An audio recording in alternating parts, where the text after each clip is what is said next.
Mom, we really think it is time you moved into something smaller, something more manageable for someone your age. My daughter said it so casually, while I was standing in my own kitchen making her favorite peach cobbler. I was 67 years old, healthy and independent. But in that moment, I realized my own children saw me as a problem to be solved, rather than a person. They thought they could pressure me. They thought they could take the home my husband, Arthur, and I built over 30 years ago. But they forgot one thing. I was a teacher for 34 years. I knew how to do my homework. At Christmas dinner, I didn't give them a gift. I gave them a thick, manila envelope. Inside was my living trust and a medical report proving my mind was sharper than theirs. The silence that followed was deafening. My son-in-law, Julian, turned as pale as the white tablecloth as his dreams of a $750,000 payday disappeared. Before I reveal exactly how those documents saved my life, I want to hear from you. Where are you watching from today? Please share your city or state in the comments. My husband, Arthur, and I built our life in Asheville, North Carolina. We moved there in 1987, newly married with almost nothing to our names. We had two modest teaching salaries and the kind of optimism that only young people in love can truly sustain. Arthur taught high school history. I taught fourth grade for 34 years. We were not wealthy people, not in the way the world counts money, but we were rich in every way that mattered. We saved every dollar we could. We skipped expensive vacations and fancy cars. Instead, we bought a modest house on Oak Ridge Road. For the next 3 decades, we spent every spare moment turning those 4 walls into something that felt like a real home. We didn't just live in that house. We grew into it. I remember the day we moved in. The floors creaked and the paint was peeling, but Arthur carried me over the threshold anyway. He whispered that this was our kingdom. We raised our daughter, Catherine, within those walls. We measured her height against the doorframe in the kitchen, marking each year with a pencil and a date. Those marks are still there. I refuse to paint over them because they are the map of her childhood. We buried both of our dogs in the backyard, under the great oak tree. First there was Buster, then there was Daisy. They were members of the family, and that yard is their final resting place. Every time I look out the kitchen window, the same window Arthur installed 31 years ago, I see that tree. I see the place where Catherine used to play. We hosted Thanksgiving dinner every single year for 22 years straight. Arthur always made the same terrible joke about the turkey being almost as well read as my students. Every single time, the whole table would groan, and every single time I would laugh. I laughed because it made me happy to see him happy. That is what a home is. It is a collection of shared jokes, familiar smells, and the quiet comfort of knowing exactly where everything is, even in the dark. Arthur passed away 3 years ago. It was a stroke, sudden and total, on a Tuesday morning in March. He was in the backyard, raking leaves when it happened. By the time I reached him, he was already gone. I kept the house. I kept myself going. I kept the garden and the traditions because that is what you do when you love someone. You carry them forward with you. Now, my son-in-law, Julian, talks about this place as if it were just a line on a spreadsheet. He talks about property values in Asheville being at a historic high. He says the house is now worth over $750,000. To him, this house is an asset to be liquidated. To him, it is a pile of money sitting on the table. But he does not understand. You cannot put a price on the soul of a home. You cannot appreciate the feeling of a husband's hand on your shoulder while you wash the dishes. To the world, this might be a $750,000 property. But to me, it is my life. And I was not about to let anyone trade my life for a paycheck. The silence in this house has a weight to it. It is not the peaceful silence I used to enjoy when Arthur was out gardening, G and I was reading in the sunroom. No, this is a heavy, hollow silence that sits in the corners of the rooms like dust. It has been 6 months since I buried my husband. 6 months since the heartbeat of this home simply stopped. I spend most of my mornings in the kitchen. I make 1 cup of coffee now, instead of the full pot we used to share. I find myself staring at the empty chair across from me, half expecting to see Arthur behind his newspaper, complaining about the local sports teams. But there is only the sunlight hitting the polished wood of the table. My daughter, Catherine, used to call me every single day. In the first few weeks after the funeral, she was my rock. She would check if I had eaten, if I was sleeping, or if I needed more groceries from the store. Her voice was full of warmth and genuine worry. But lately, that warmth has started to feel a bit thin, like a coat that has been washed too many times and no longer keeps out the cold. It started with small comments. It happened during our Sunday dinners. Catherine and her husband, Julian, began coming over more often. At first, I thought they were just being supportive. Julian is a man who always smells of expensive aftershave and talks a lot about the market. He works in finance, or something to do with investments. He is the kind of man who looks at a beautiful sunset and calculates how much the view adds to the property value. Last Sunday, as we sat in the living room, Julian didn't ask about my arthritis or how I was coping with the loss of Arthur. Instead, he leaned back in Arthur's old leather armchair, the one he shouldn't be sitting in, and looked around the room. "You know, Eleanor," he said, tapping his fingers on the armrest, "this neighborhood is really seeing a surge. A house on the next block just sold for $750,000. Can you believe that? 750,000. He said the number slowly. 750,000. He let it hang in the air like a prize. I just nodded, not really caring. This is my home. I don't see dollars when I look at these walls. I see the height marks we carved into the pantry door as Catherine grew up. I see the spot on the rug where Arthur spilled red wine on our 25th anniversary. Catherine chimed in then. She didn't look at me. She was busy folding a napkin. Julian is right, Mom. The property taxes in this part of town are becoming quite a burden. We just worry about your finances. Being a widow on a fixed income. It's a lot of pressure. Fixed income. Those words felt like a label. A label that said I was no longer a person with a life, but a line item on a balance sheet. "I'm doing fine, honey," I told her. "Arthur left me enough. The Social Security and his pension cover everything I need. I'm not worried about the taxes." But they didn't stop there. Over the next few weeks, the checking-in calls changed. Catherine would call and ask, "Mom, did you have the roof inspected lately? Julian says a bad roof can knock $50,000 off the asking price." Or, "Mom, how much are you spending on the gardener? It seems like a lot of money for such a large yard." The questions were always wrapped in concern. They called it planning for the future. But I am 72 years old. My future is right here. My future is the garden I planted with my own hands. My future is the memories in this house. I began to notice how Julian would look at the crown molding or the hardwood floors. He wasn't looking at them because they were beautiful. He was appraising them. I could almost see the digital numbers ticking behind his eyes. One afternoon, Catherine came over alone. I thought, finally, we can just be mother and daughter. But she spent the whole hour talking about how unmanageable big houses are for people of a certain age. Unmanageable, a certain age. She kept using those phrases. She talked about downsizing and liquidating assets. She spoke as if my life were a business that was failing, and she was the consultant sent in to close the doors. I sat there, sipping my tea, feeling a cold knot form in my stomach.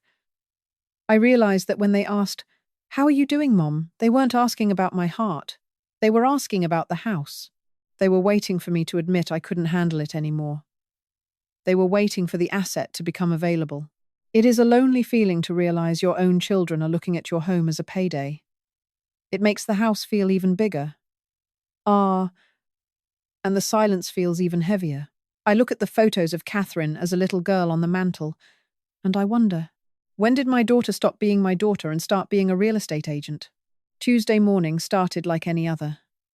The sun was pale, casting long shadows across the kitchen floor. I was making a piece of whole wheat toast, listening to the birds outside the window. It was peaceful until the doorbell rang. It was Catherine and Julian. They weren't supposed to visit until the weekend. They were dressed in their work clothes, sharp, stiff, and professional. They looked like they were attending a meeting, not visiting a mother. "We were in the neighborhood and thought we'd drop by for a quick chat," Julian said, his voice bright and rehearsed. He walked into my kitchen as if he owned it, pulling out a chair and sitting down without being asked. Catherine followed him. She looked nervous. She wouldn't meet my eyes. She kept adjusting her purse on her shoulder. "I'll put the kettle on," I said, trying to keep my voice steady. "Don't worry about that, Mom," Catherine said. "We can't stay long. We just wanted to show you something. Something we've been researching for you." Julian reached into his leather briefcase. He pulled out a piece of paper. Not just a piece of paper, but a thick, glossy brochure. He slid it across the table. The paper was high quality, the kind that feels slippery under your fingers. On the cover, there were two elderly people, much older than me, sitting on a bench and smiling at a butterfly. They looked perfectly happy and perfectly fake. The text at the top read, "Maplewood Senior Living, the gold standard of care." I didn't touch it. I just looked at it. "What is this?" I asked. I knew what it was, but I wanted them to say it. "It's an opportunity, Eleanor," Julian said. He leaned forward, his hands clasped on the table.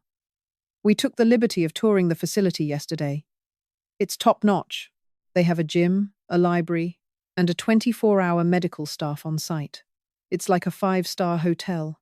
"A five-star hotel that costs $6,000 a month," I replied quietly. Catherine stepped closer. "Mom, listen to Julian. This house. It's just too big. You're only using 3 rooms. The upstairs is just gathering dust. It's a waste of space, really. And think of the stairs. What if you fall? We wouldn't know for days. Waste of space." The words stung. My home, where I raised her, where I lived my whole life, was being called a waste of space. "I'm not moving, Catherine," I said.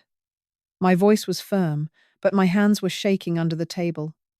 "I can walk the stairs just fine. I like my garden. I like my neighbors," Julian sighed. A long, dramatic sound as if he were dealing with a stubborn child. "Eleanor, let's be practical.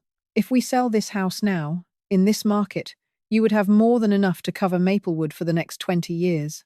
Plus, there would be a very significant surplus. A surplus." There it was. The real reason. They didn't care about the library or the 24-hour staff. They cared about the surplus. They wanted the equity from this house to be sitting in a bank account where they could eventually reach it.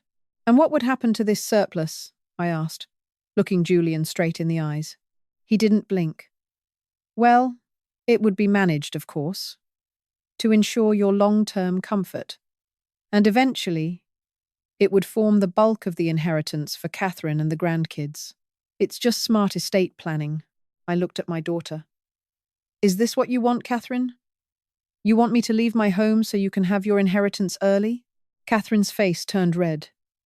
"It's not like that, Mom. We just want you to be safe." And Julian is right, the house is. It's an obstacle. It's holding us all back. We could use that money to pay off the kids' college tuitions now, instead of waiting. It's for the family. An obstacle. I felt a cold shiver run down my spine. I wasn't a mother to them anymore. I wasn't even a person. I was a tenant in an asset that they wanted to liquidate. I was the obstacle standing between them and a pile of money. "I'm not an obstacle," I said, my voice cracking just a little. "I am your mother. And this is my home. Arthur and I worked for 40 years to pay off this mortgage. We didn't do it so you could sell it the moment he passed away." Julian stood up. He didn't look friendly anymore. He looked frustrated. "Eleanor, you're being emotional. We're being logical. This house is a liability. It's old. It needs repairs. And it's tying up hundreds of thousands of dollars that could be working for this family." "It's working for me," I said. "It's keeping me warm. It's keeping me happy." Catherine reached out to touch my arm, but I pulled away. I couldn't stand the thought of her caring touch right now. "Just think about it, Mom," she whispered. "Just read the brochure. Look at the photos of the dining hall. It's really very nice. We'll call you on Thursday to see what you think." They left then. The front door clicked shut, and the house felt colder than it had ever felt before. I looked down at the brochure on the table, the smiling people and the butterfly. It felt like an insult. I realized then that my daughter and son-in-law weren't worried about my health. They were calculating my expiration date and trying to make sure they got the house before anything else happened. I picked up the brochure. I didn't read it. I didn't look at the photos of the gold standard dining hall. I walked over to the trash can and dropped it inside. I am not an obstacle. I am a woman who still has a life to live. And I will not be pushed out of my own history just because Julian wants a surplus in his bank account. But as I sat back down at my quiet table, I couldn't stop the tears. The house was big. Maybe it was too big, but it was mine. And for the first time, I felt truly, terribly alone. My own flesh and blood were looking at me and seeing nothing but a dollar sign. $1 million. That is what they saw when they looked at me. Not a mother, not a grandmother, just a number. The house felt different after that Tuesday. The air seemed thinner, colder, as if the very walls were holding their breath, waiting for the next blow to fall. I sat in my kitchen, looking at the spot where that glossy brochure had sat just 24 hours ago. It was gone now, tucked deep in the trash under coffee grounds and eggshells, but the image of it was burned into my mind. Those smiling strangers on the cover. They felt like a threat. They felt like a ghost of a future I did not want. I realized then that I could not do this alone. I am a strong woman. I have lived through recessions, through the loss of my parents, and through the long, painful goodbye of my dear Arthur. But this was a different kind of battle. This was a battle for my dignity. This was a battle for my home. And when you are fighting for your life, you need allies. I thought of Martha. Martha has been my best friend since we were both 30 years old.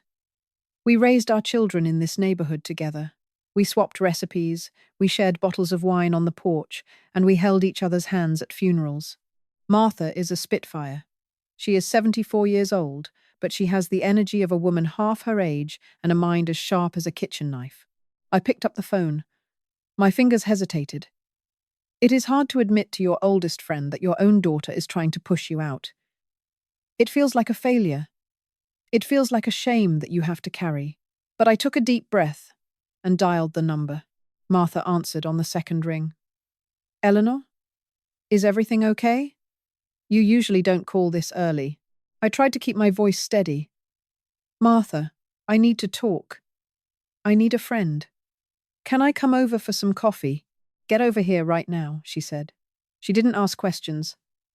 That is the beauty of a 50-year friendship. She just knew. When I arrived at Martha's house, the smell of cinnamon and fresh coffee greeted me. It was a comfort. It was a reminder that the world was still normal outside of my own troubled walls. We sat in her sunroom, and the morning light filtered through the lace curtains. I told her everything. I told her about Julian's calculations. I told her about Catherine's talk of obstacles and waste of space.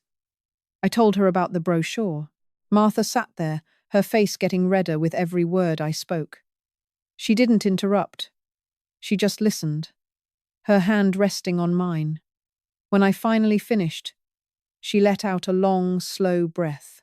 "Eleanor," she said, her voice low and serious. "This is not just about a house. This is about control. Julian is a man who likes to move pieces on a board. He sees you as a piece, not a person. And Catherine, well, it sounds like she has let him think of her." She leaned forward, her eyes narrowing. "You cannot sit back and wait for them to act.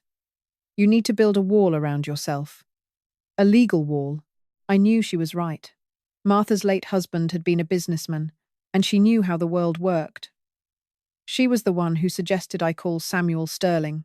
Samuel had been Arthur's lawyer for over 30 years. He was more than just an attorney.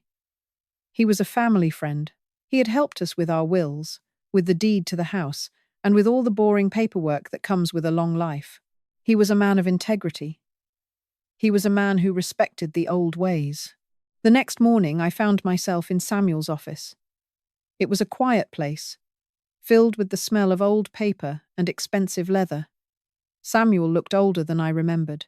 His hair was completely white now, but his eyes were still bright and attentive. He greeted me with a warm smile and a firm handshake. "Eleanor," he said, ushering me into a large chair. "It is good to see you, though I wish it were under happier circumstances. How have you been since Arthur passed?" I didn't sugarcoat it.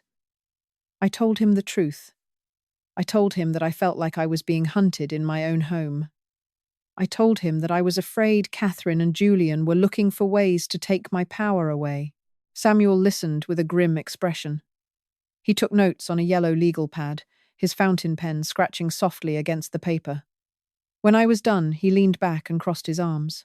"This is a story I hear more often than I would like, Eleanor," Samuel said softly. "Children get impatient.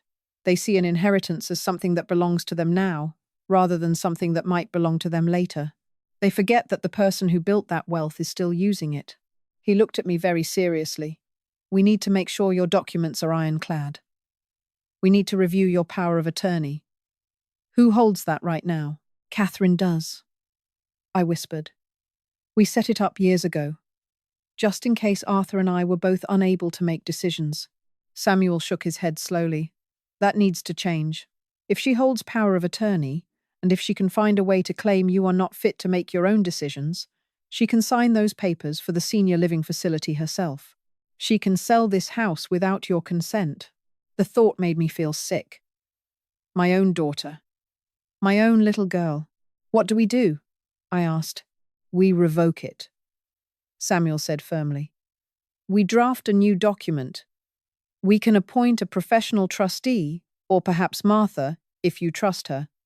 We also need to document your mental clarity.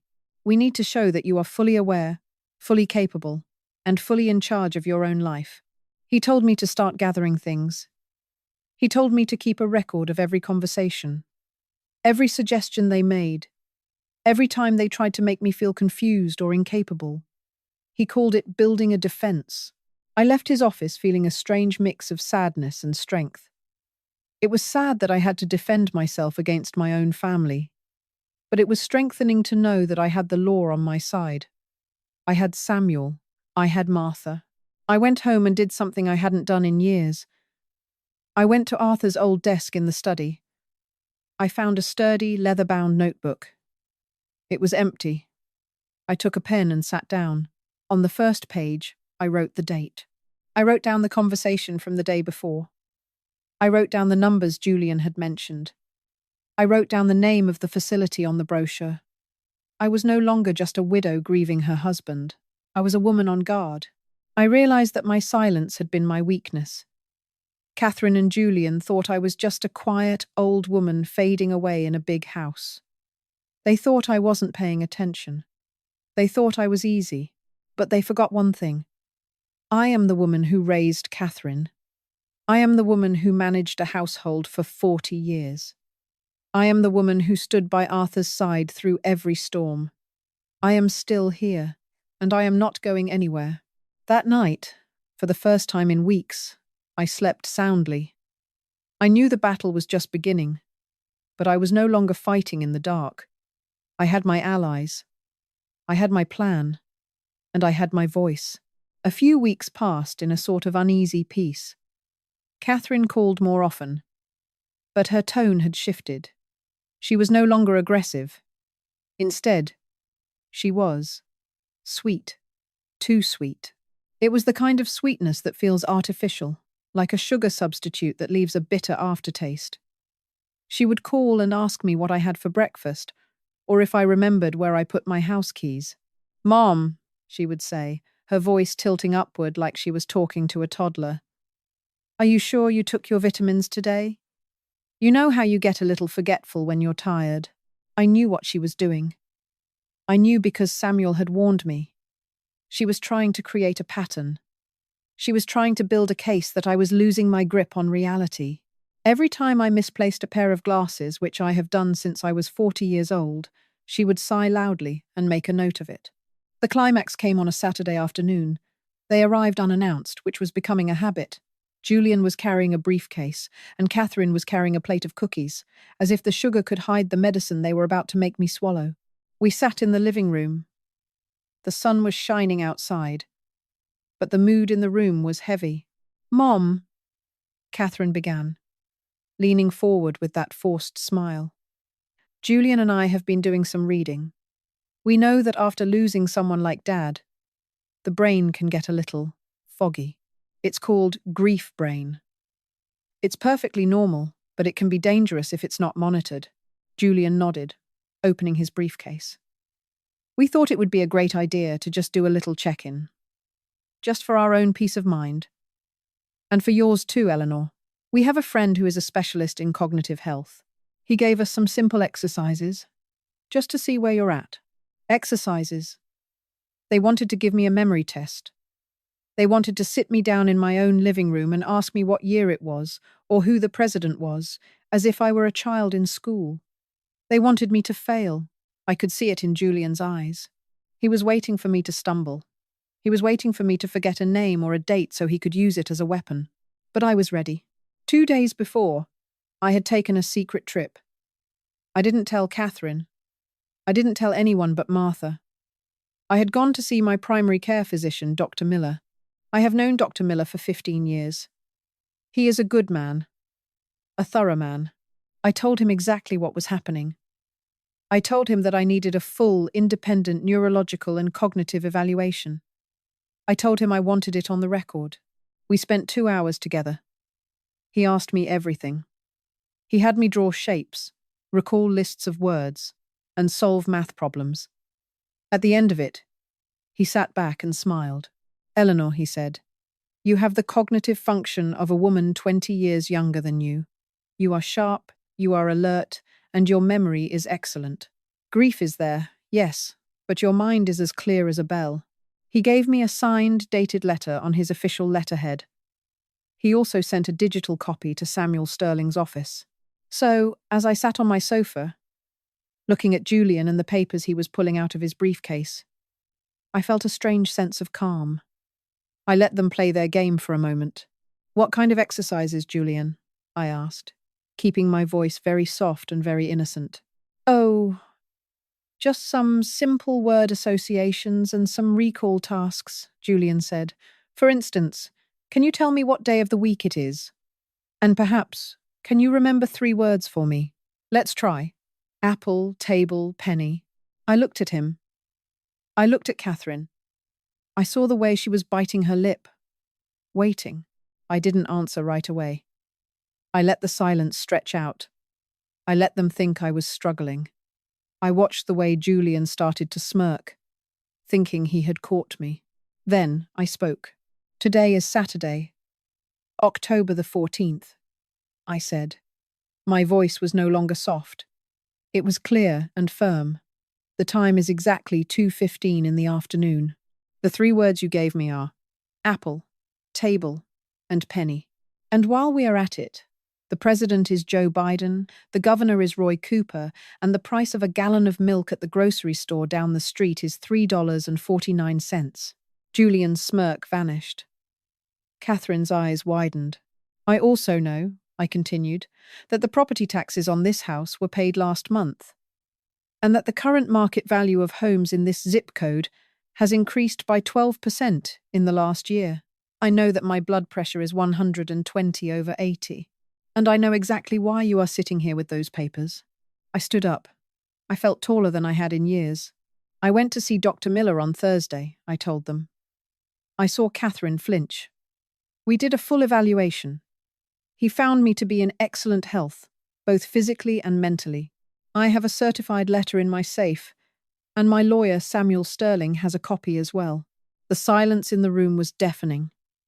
Julian began to shuffle his papers back into his briefcase. He wouldn't look at me. His face was a shade of pale grey. "Mom, we were just worried," Catherine started to say, but I held up my hand. "No," I said. "You were not worried. You were calculating. You were looking for a way to prove I am unfit, so you could take control. But I am not unfit. I am your mother, and I am the owner of this house. I walked over to the desk and picked up my leather-bound notebook. I have been keeping a diary, I said, showing them the book. I have recorded every conversation we have had about this house. I have recorded every time you have tried to make me feel foggy or confused. I have recorded every mention of the surplus money Julian wants so badly. I looked at my daughter. My heart was breaking, but my mind was steady. This diary is a record of manipulation, Catherine. If you ever try to bring a doctor or a social worker into this house to take my rights away, I will hand this book to a judge, along with Dr. Miller's report, along with Samuel Sterling's testimony. Julian stood up abruptly. He didn't say a word. He just walked toward the door. He was a man who had lost his gamble, and he didn't like the feeling. Catherine stayed for a moment. She looked at me, and for a second, I saw the little girl she used to be. The girl who used to cry when she scraped her knee. "Mum, she started. "Go home, Catherine," I said. I didn't say it with anger. I said it with profound sadness. Go home and think about what you are doing. Think about whether a house and a bank account are worth losing your mother. She turned and followed Julian out the door. When the house was quiet again, I sat back down. My heart was racing. I was shaking, just a little bit. It is a terrible thing to have to go to war with your own child. It is a weight that sits heavily on the soul. But as I sat there, I realized something important. I had won the first battle. I had shown them that I was not a victim. I had shown them that I was still the master of my own fate. I picked up my pen and opened my notebook. I wrote down everything that had just happened. I wrote down the words they used. I wrote down the way they looked. I was not just writing a diary anymore. I was writing my own declaration of independence. I am 72 years old. I am a widow. I am a grandmother. But above all else, I am a woman who is still here, and I will not be erased. I looked out the window at my garden. The roses were starting to fade as the season changed, but the roots were deep. The roots were strong. And just like those roses, I wasn't going anywhere. Not today. Not tomorrow. Not until I was good and ready. I closed the notebook and placed it firmly in the center of the table. It was a warning. It was a shield. And for the first time since Arthur died, I felt like I could truly breathe. The morning sun was just starting to peek through the old oak trees in my backyard. I sat there, at my small kitchen table, watching the light dance across the wooden floor. This house has been my sanctuary for 45 years. It is where I brought my babies home from the hospital.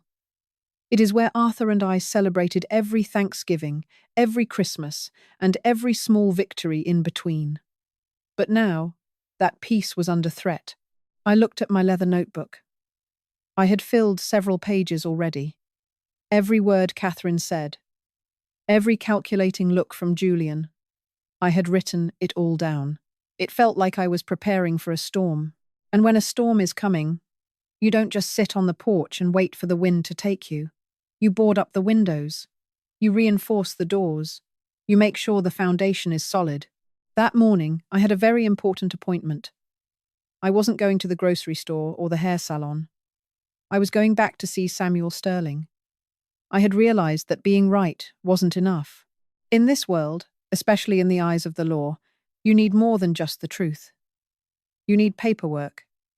You need a shield that no greedy hand can reach through. I drove my old sedan slowly through the familiar streets of our town. I passed the park where I used to take Catherine to play on the swings. It's funny how memories can hurt and comfort you at the same time.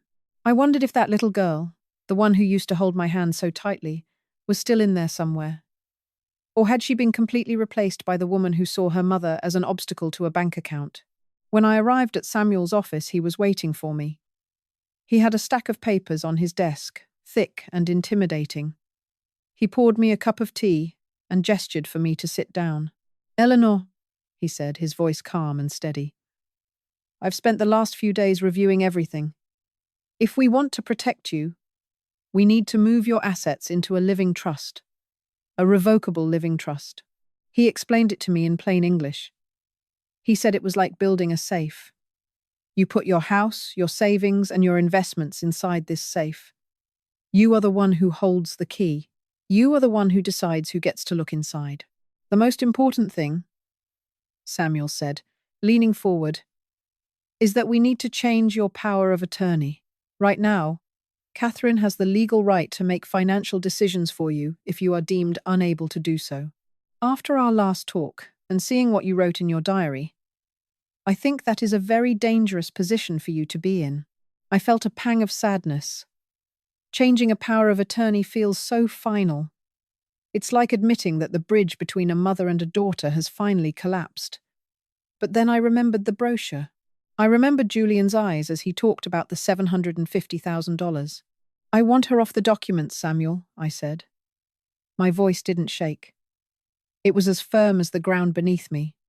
I want someone I can trust. Someone who doesn't look at me and see a dollar sign. Samuel nodded. He had already prepared the new forms.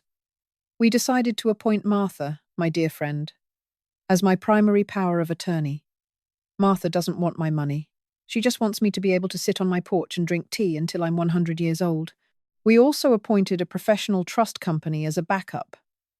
This way, there would be no family pressure, no accidental mistakes, and no way for Julian to get his hands on a single penny. What about the house? I asked. The house will be moved into the name of the trust, Samuel explained. It will no longer be just Eleanor's house in the eyes of the bank.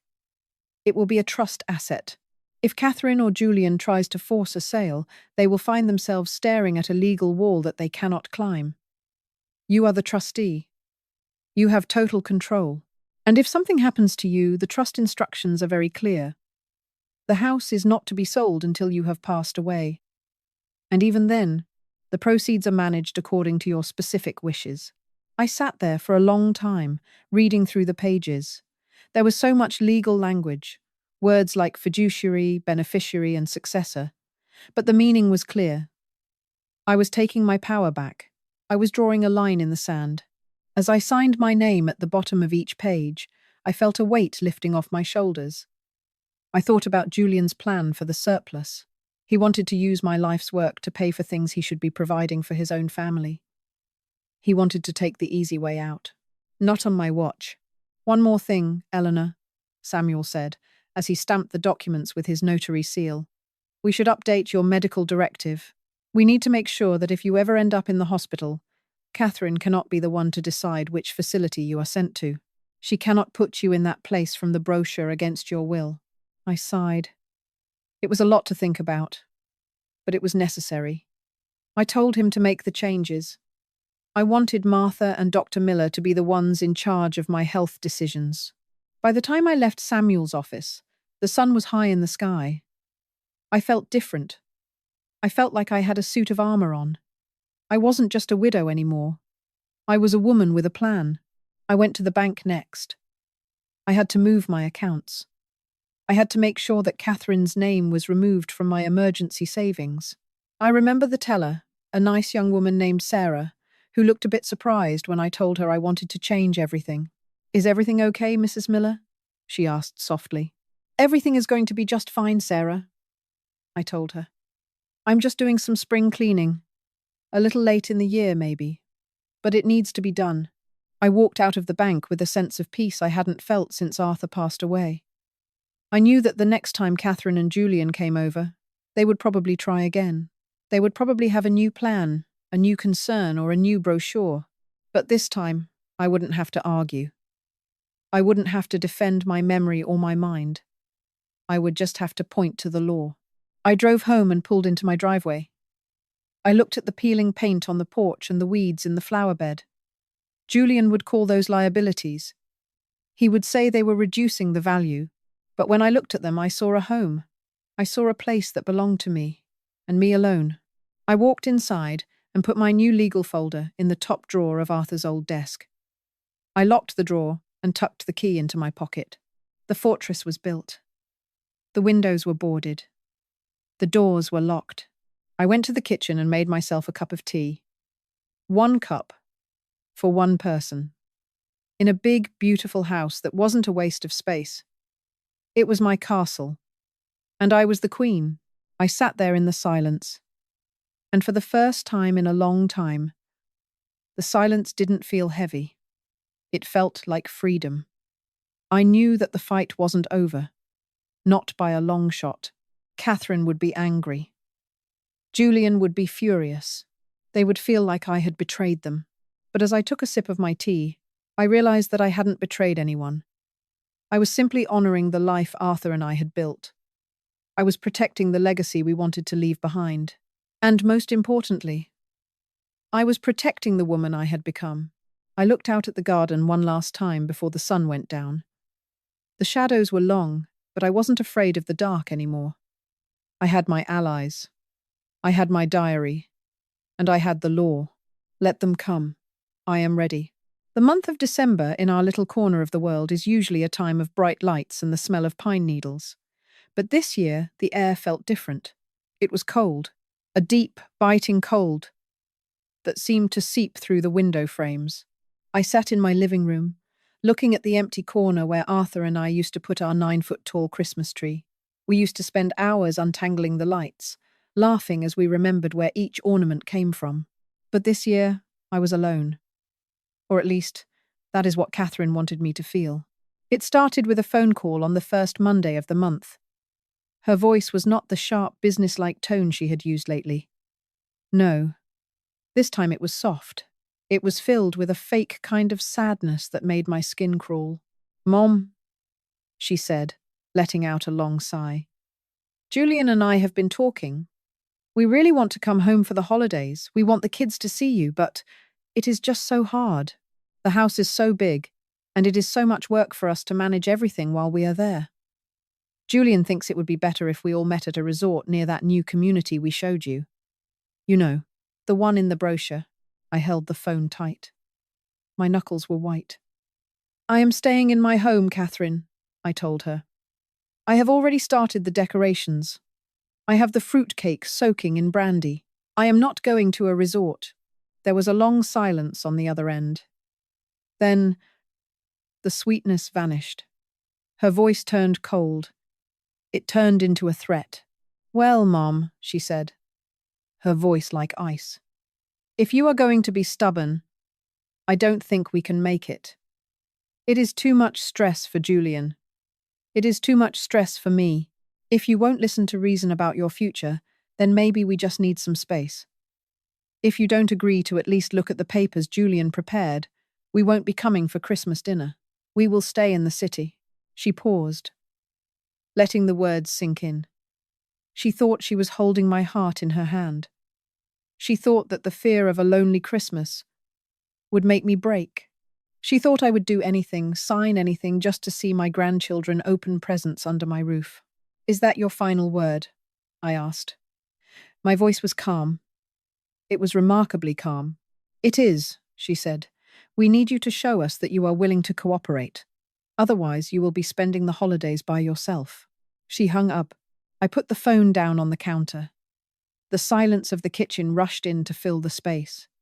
I looked at the calendar on the wall. 25 days until Christmas. 25 days of silence. For a moment, just one small moment, I felt the sting of tears. I felt the old familiar ache of a mother who just wants her family together. But then, I looked at Arthur's photo on the mantel. He looked so strong. He looked so proud. He would have spent his whole life building this home, and he would be ashamed of me if I let it go because of a threat. "No," I whispered to the empty room. "I will not be blackmailed." I picked up the phone again. But I didn't call Catherine back. I called Martha. "Martha," I said, "are you and Joe busy on Christmas Day? Because I am throwing a party. A real old-fashioned Christmas dinner. And I want you there. I want Samuel Sterling there, too. And the Millers from down the block." Martha laughed. It was a wonderful, hearty sound. "Eleanor, I thought you would never ask. We were worried you'd be trapped with Thason-in-law war of yours. We will be there. Tell me what to bring." Over the next 2 weeks, I became a woman with a mission. I didn't sit in the dark and cry. I went to the attic and hauled down the boxes of decorations. I draped the banister in green garland. I put electric candles in every single window. I bought a tree. It wasn't a 9-foot giant, but it was a beautiful, full Fraser fir that filled the house with the scent of the forest. I spent my afternoons baking. I made ginger snaps.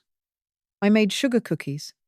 I made the peppermint bark that Arthur loved so much. Every time I felt a wave of sadness, I just picked up my rolling pin. I was building my own joy. I was proving to myself that my happiness did not depend on Catherine's permission. Every few days, Julian would send an email. He would send links to downsizing experts or moving coordinators. He would mention how sad it was that I was spending the holidays alone. He didn't realize that I wasn't alone at all. I was surrounded by the memories of 40 years, and I was surrounded by the support of my true friends. Then, 3 days before Christmas, the phone rang again. It was Catherine. "Mom?" she said. She sounded confused. She sounded like she had been waiting for me to crawl back to her, and she was frustrated that I hadn't. "I haven't heard from you. Have you? Have you had time to think about what we discussed? About the resort? About the future planning?" "I have thought about it quite a bit, Catherine," I said. I was basting the ham, and the kitchen smelled like cloves and honey. And my answer is the same. I am staying in my home, but I wanted to let you know that the dinner is still happening. I have invited Samuel, Martha, and several other neighbors. We are going to have a lovely time. I could hear her breathing on the other end. I could practically hear the gears turning in her head. She realized that her threat had failed. She realized that I wasn't sitting in a dark house, weeping over a cold sandwich. I was moving on without her. "Wait," she said, her voice rising. "You invited Samuel, the lawyer, and the neighbors? Mom, that's a lot of people for you to handle. Are you sure you can manage all that cooking? Maybe we should come just to help you, to make sure everything goes smoothly." I smiled to myself. She wasn't worried about the cooking. She was worried about the audience. She didn't want the lawyer and the neighbors to see that I was perfectly capable. She didn't want to lose her seat at the table, literally and figuratively. She realized that if she didn't show up, she would lose her influence entirely. "You are welcome to come, Catherine," I said. "As long as Julian understands that this is a holiday, not a business meeting. There will be no talk of brochures. There will be no talk of property values. If you can agree to that, I would love to see the children. We will be there," she said quickly. "We wouldn't miss it for the world." She hung up, and I felt a surge of triumph.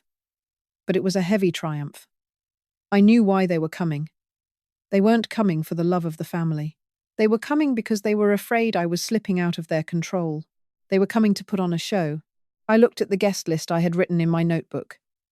Samuel Sterling, Martha and Joe, the Millers, and now, Catherine and Julian. It was going to be a full house. It was going to be a beautiful house. But I knew that under the twinkling lights and the festive music, there was a storm brewing. I was ready for it. I had my allies. I had my documents. And I had the truth. This wouldn't be a lonely Christmas. It would be a Christmas of reckoning. I sat down and poured myself a small glass of sherry. I toasted to the empty chair in the corner. "I'm doing it, Arthur," I whispered. "I'm holding the line." The house was warm. The tree was glowing. And for the first time in a very long time, I felt like the master of my own destiny. The table was set for 10 people. I had used my finest white linen cloth, the one that only comes out for the most special occasions. The silver was polished until it shone like mirrors, and the crystal glasses caught the light from the candles in the center of the table. It looked like a scene from a magazine. It looked perfect. But as I walked around the table, adjusting the placement of the napkins, my heart was pounding against my ribs. I knew that today was not just about dinner. It was about survival. My friends arrived first. Samuel Sterling and his wife were the first through the door. Samuel gave me a look that was both warm and professional. He carried a small leather portfolio which he placed discreetly on the side table in the hallway. We didn't need to speak. We knew the plan. Then came Martha and Joe, bringing a huge bowl of mashed potatoes and enough laughter to fill the room. The Millers followed, carrying a bottle of wine and a bouquet of winter flowers. For a few minutes, the house felt like it used to. There was the sound of coats being hung up, the clinking of glasses, and the warm hum of conversation. It was a shield of normal life. Then the doorbell rang again. The room went quiet for just a heartbeat.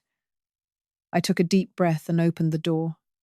Catherine stood there, looking elegant in a dark red coat, but her eyes were darting around the room. Julian was behind her, his face fixed in a polite plastic smile. He was carrying his briefcase. To a Christmas dinner. "Merry Christmas, Mom," Catherine said, leaning in to give me a stiff hug. She smelled like expensive perfume and anxiety. "Merry Christmas, Catherine." "Julian," I said. I looked at the briefcase. "I didn't realize you were bringing work to the table." Julian laughed, a short barking sound.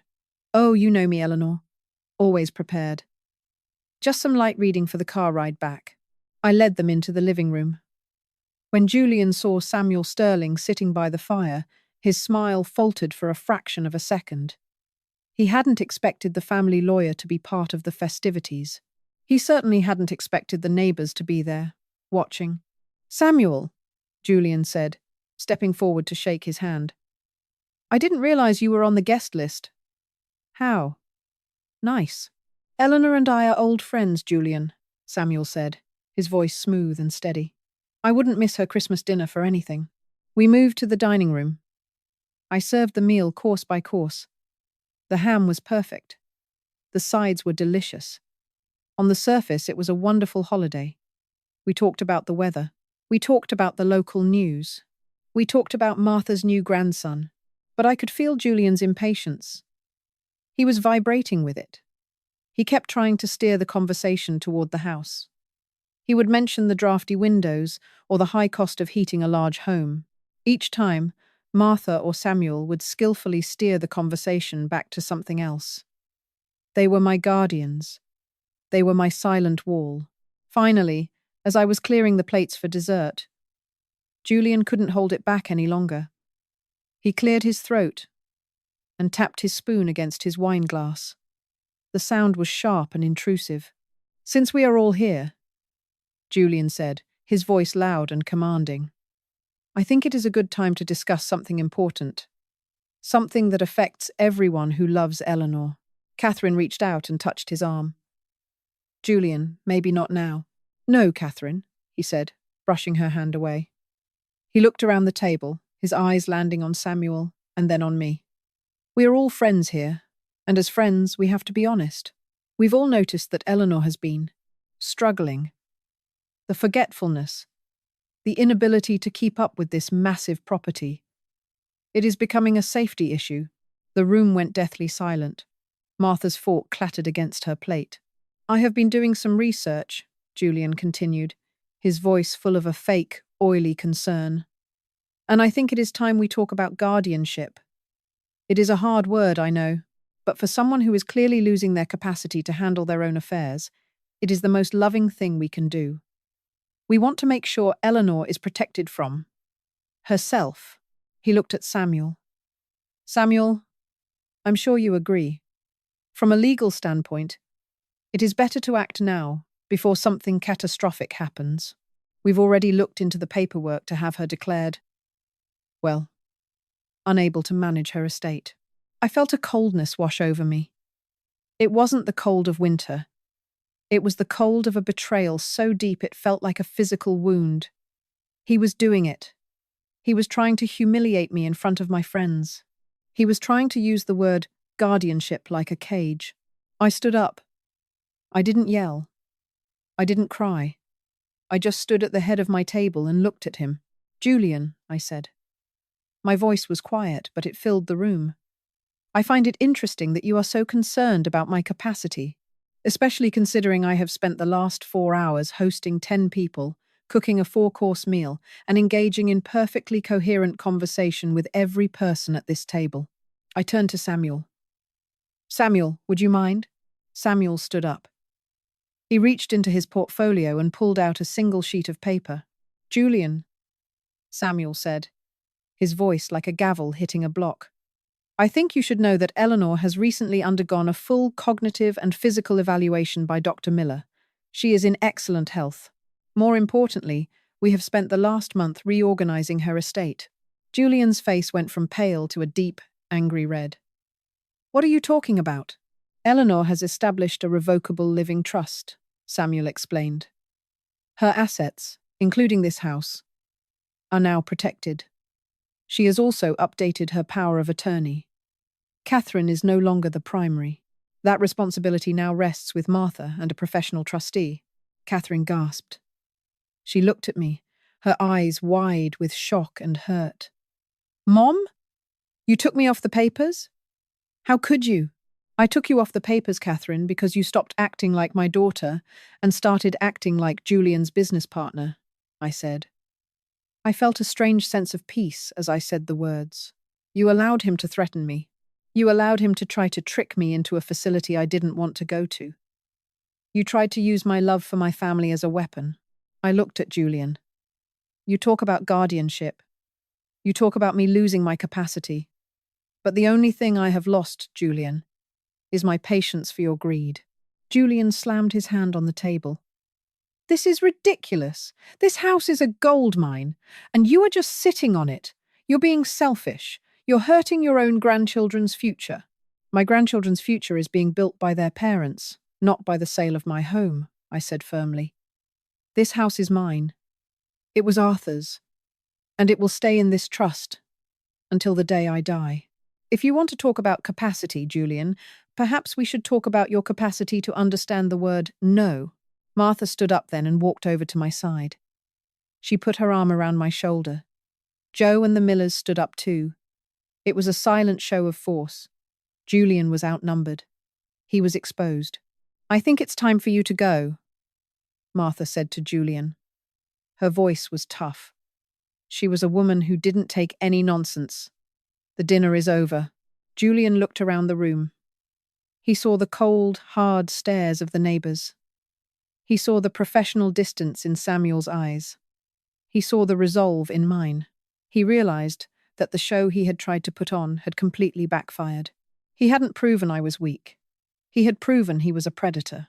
He grabbed his briefcase and stormed out of the room. We heard the front door slam so hard the ornaments on the tree rattled. Catherine stayed behind for a moment. She was crying now. Mom, I'm so sorry.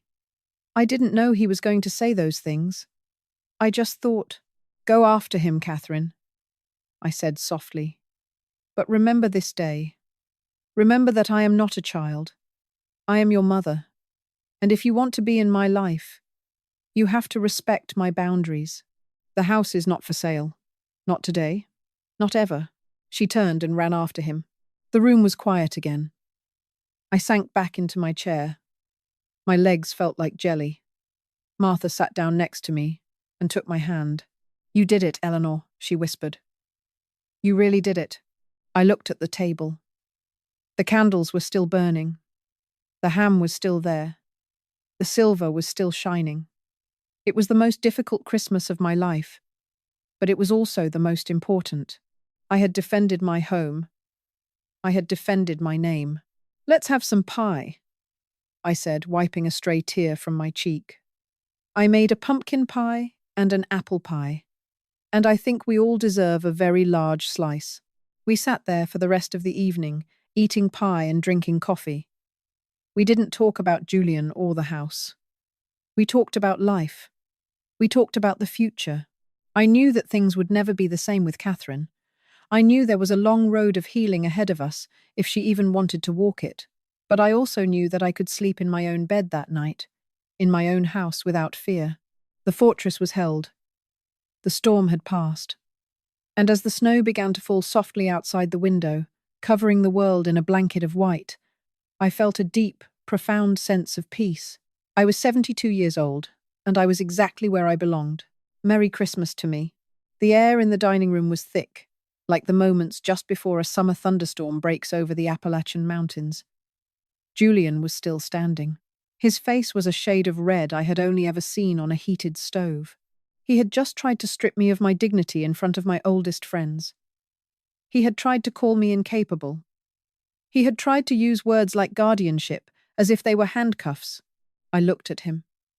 I did not look at him with anger. I looked at him with a profound, quiet clarity. I realized that for months, I had been afraid of this man. I had been afraid of his spreadsheets and his market projections. But standing here, in my own dining room, surrounded by people who actually loved me, I realized he was small. He was just a man who loved paper more than people. I reached down beside my chair. I picked up the large, heavy manila envelope that Samuel had brought over earlier. It was simple. It was tan. It was unassuming. But inside that envelope was the power I had reclaimed. "You speak about my capacity, Julian," I said. My voice was steady. It was the voice of a woman who had raised children, buried a husband, and run a household for 50 years. "You speak as if I were a problem to be solved, a line item to be erased." I opened the envelope. The sound of the paper sliding out was loud in the silent room. "First," I said, pulling out a document with a blue seal. "This is a certified report from Dr. Miller. It is dated 3 days ago. It states, in very clear, very legal language, that I am in full possession of my mental faculties. My memory is above average for a woman of 72. My reasoning is sound. My capacity, as you like to call it, is 100%. I laid the paper on the table. It slid across the polished wood, stopping right in front of Julian. He didn't touch it. He looked at it as if it were a snake ready to bite him. "Second," I continued, pulling out a thicker stack of papers. "These are the documents for the Miller Family Living Trust. This house, my savings, and Arthur's life insurance are now held within this trust. I am the sole trustee. I am the only person who can authorize a sale. I am the only person who can move a single dollar." I looked at Catherine. Her eyes were red. She looked like she wanted to disappear into the wallpaper. "And most importantly," I said, my voice dropping a little lower, "I have changed my power of attorney. Samuel Sterling is now my legal representative. Martha is my medical advocate. You, Catherine, and you, Julian, no longer have any legal authority over my life or my finances." Julian let out a short, bitter laugh. "You think you're so smart, Eleanor. You're just being a paranoid old woman. We were trying to help you. Were you?" I asked. I reached back into the envelope one last time. I pulled out my leather-bound notebook. "My diary. This is my record," I said. "I have written down every single thing you have said to me since Arthur died. I wrote down the day you told me I was a waste of space. I wrote down the day you brought that brochure for the nursing home and told me I was an obstacle to the family's future. I wrote down the times you tried to trick me into admitting I was confused when I was perfectly fine." I opened the book to a marked page. "On November the 12th, I read aloud, Julian told me that the property taxes would bankrupt me within 2 years. He said it would be selfish of me to stay here when the grandchildren needed college funds. He told me that if I didn't sell, I was betraying Arthur's legacy." I closed the book with a heavy thud. "I have shared these notes with Samuel," I said. "He tells me that in many states this is called elderly financial abuse, or undue influence. It is a very serious thing, Julian.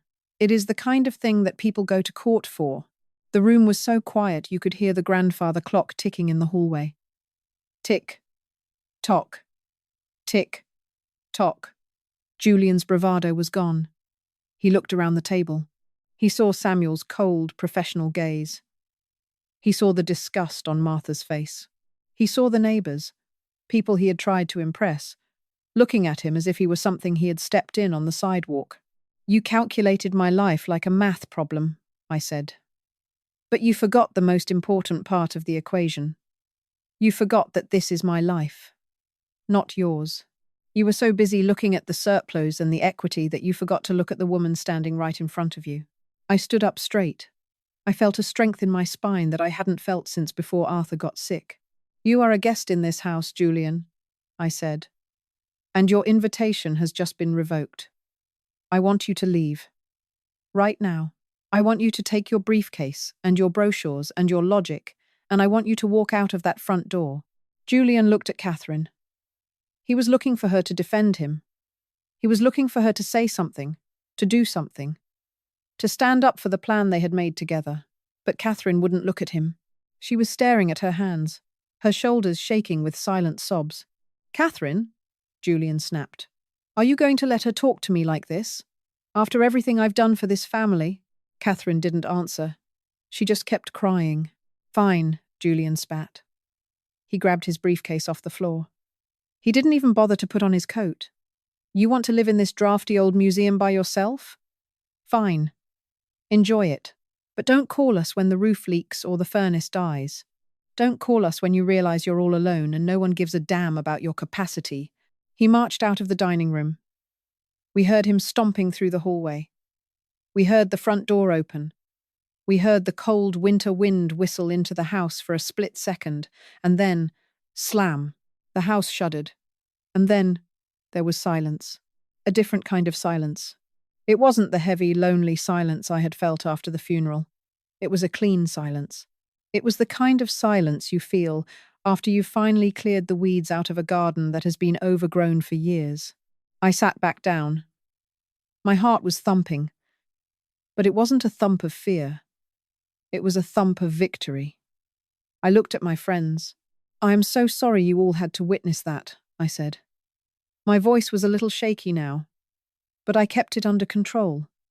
But I suppose the truth is the best Christmas gift I could have given myself. Samuel reached over and patted my hand.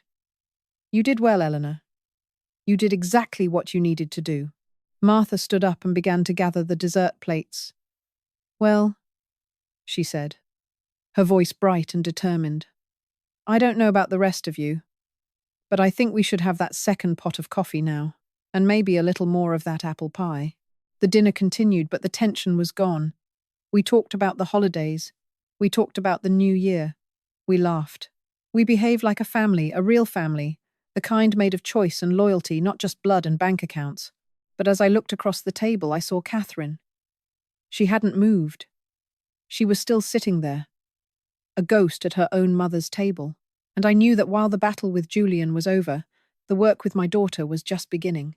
The guests eventually left. One by one, they gave me warm hugs and whispered words of support. Samuel was the last to go.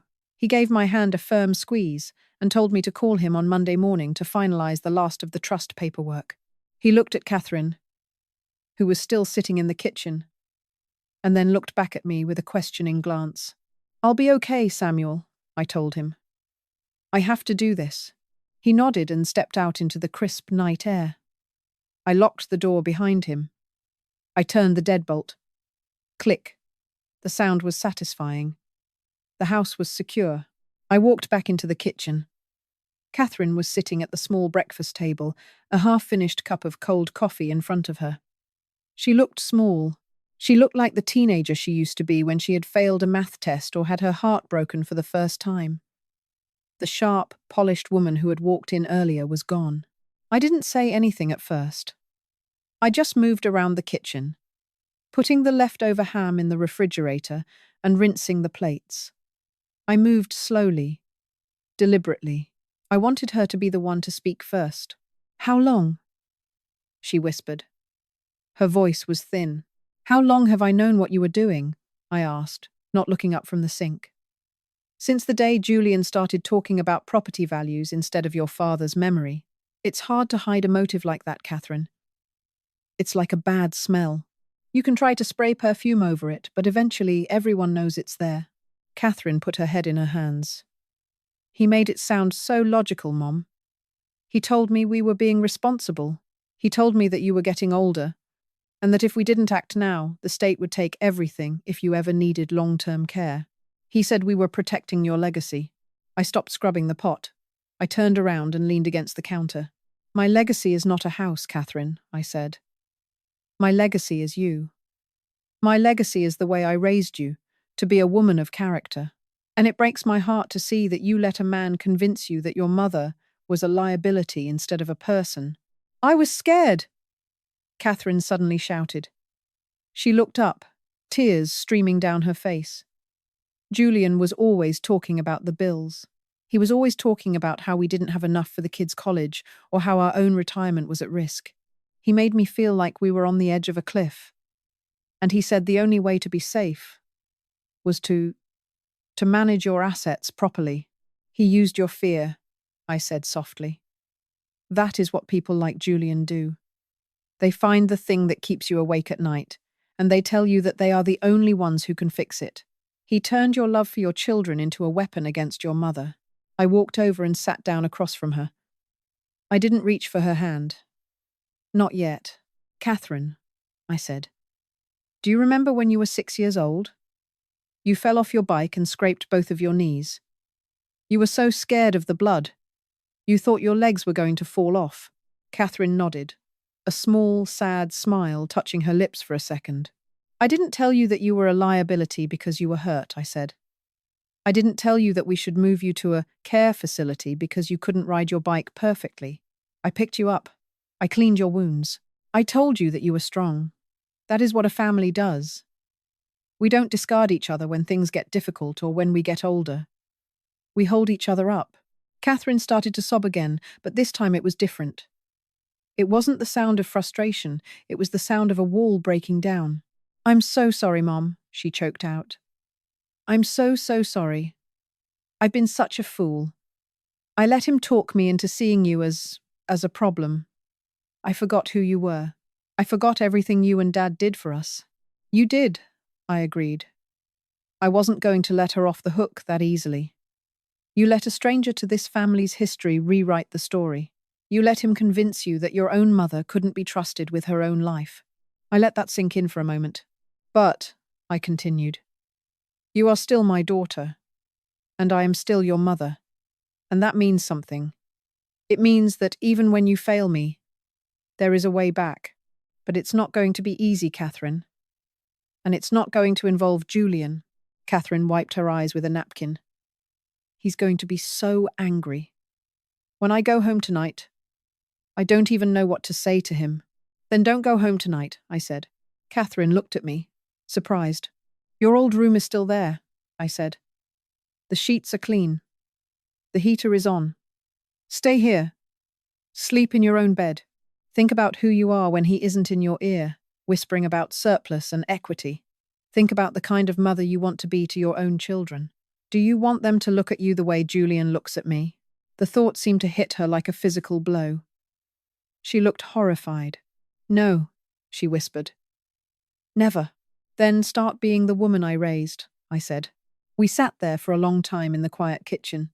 We didn't talk about lawyers or trusts or nursing homes. We talked about Arthur. We talked about how much he loved the holidays. We talked about the time he tried to fry a turkey and almost set the garage on fire. We laughed a little. We cried a little. It was the first real conversation we had had in years. There was no agenda. There was no calculation.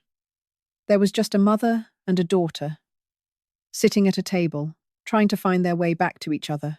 As the clock struck midnight, Catherine stood up. She looked exhausted, but her eyes were clearer than I had seen them in months. I think I'll take you up on that offer, Mom, she said. I'll stay in my old room tonight. I walked her to the stairs. I watched her climb up, her hand trailing on the banister just like she used to when she was a little girl. I went back to the living room. I turned off the Christmas tree lights. The room went dark, but it didn't feel lonely. I stood by the window and looked out at the snow. I had protected my home. I had protected my dignity. And tonight, I started to protect my daughter. It wouldn't be a quick fix. Julian was still out there, and he wouldn't give up easily. There would be arguments and legal battles and difficult choices, but I wasn't afraid anymore. I had my fortress, but more importantly, I had my spirit back. I am 72 years old. I am Eleanor Miller, and I am exactly where I belong. I went up the stairs, checked on my daughter, who was already fast asleep in the room she grew up in, and then went to my own bed. The house was quiet. The world was cold, but my heart was warm. Healing had begun. And for the first time in a very long time, I looked forward to tomorrow, the end. The sun came up on a new day. A cold, bright morning in early January. I sat on my porch, wrapped in a thick wool blanket that Arthur had bought me for our 40th anniversary. I held a warm mug of tea in my hands and watched the steam rise into the crisp air. The neighborhood was quiet. Everything looked exactly the same as it did yesterday, but for me, everything had changed. I have learned a very hard lesson this year. I learned that growing older does not mean becoming invisible. It does not mean giving up your voice. My home, this beautiful, creaky, lived-in home, is more than just a piece of property. It is not just equity or a surplus in a bank account. It is my history.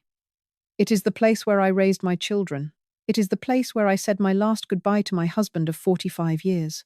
To those of you listening to my story, maybe you are in a similar spot. Maybe you have people in your life who look at you and see a number. Maybe they see a bank account or a piece of land instead of a human being with a heart. I want you to remember something very important. You have a right to your dignity. You have a right to your peace. It is okay to say no. It is okay to set boundaries, even with the people you love, especially with the people you love. Real love does not calculate. Real love does not try to take. Real love respects the life you have built with your own two hands. Catherine and I have a long road ahead of us. We are talking. We are trying. She is learning that I am still Eleanor. I am still her mother. I am not an obstacle. I am not a waste of space. I am a woman who deserves to live her life on her own terms. As for Julian, well, Julian has his spreadsheets and his market projections, and I have my garden and my memories. I think I got the better end of that deal. I am 72 years old. I am strong. I am independent. And for the first time, in a very long time, I am finally at peace. I want to thank you for sitting with me and listening to my journey. I hope it gives you the strength to stand tall in your own home. May your house always be a place of safety. May your heart always be full of courage. And may you always remember, your worth is something that can never be measured in dollars and cents. Your worth is in your spirit. Take care of yourselves, stand your ground, and never forget that you are the master of your own story. Good night, and God bless.